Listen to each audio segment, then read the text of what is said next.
As the President of the United States spoke on the eve of his first year in office, one nation lurked not so subtly in the background. Russia will be held accountable if it invades, and it depends on what it does. It's one thing if it's a minor incursion and then we end up having a fight about what to do and not do, etc.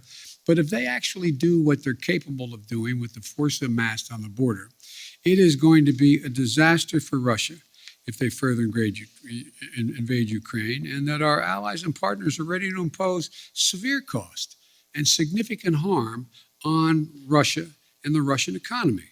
For weeks now, Russian President Vladimir Putin has massed tens of thousands of troops along the Ukrainian border in what Ukraine and the U.S. describe as a clear threat. The two presidents spoke twice by phone in December, and last week diplomatic teams met in 3 European capitals to try to defuse the situation. VOA spoke with U.S. Secretary of State Antony Blinken in Kyiv, where he met with Ukrainian leadership this week in a show of support. We've offered Russia a clear choice, a choice between pursuing dialogue and diplomacy on the one hand, or confrontation and consequences on the other hand.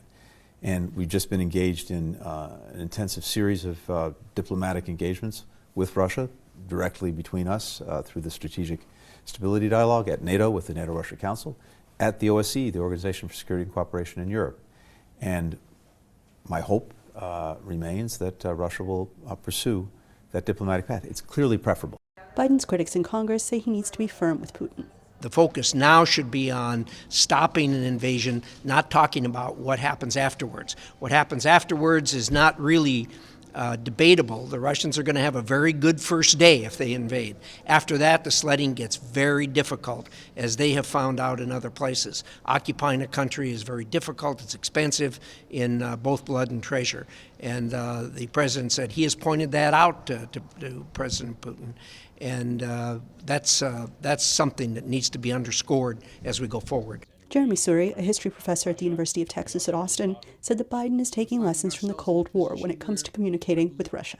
One of the lessons from the Cold War is you have to be clear where your lines are, so there aren't misperceptions. And so I think it is important. He is making certain that Vladimir Putin does not underestimate the resolve of the United States, but he's also showing that the United States has limited aims. Our goal is not to bring Ukraine into NATO anytime soon, but we will not allow an external power to dictate the future of NATO. So I think having those clear lines is important. So what now for the two great powers?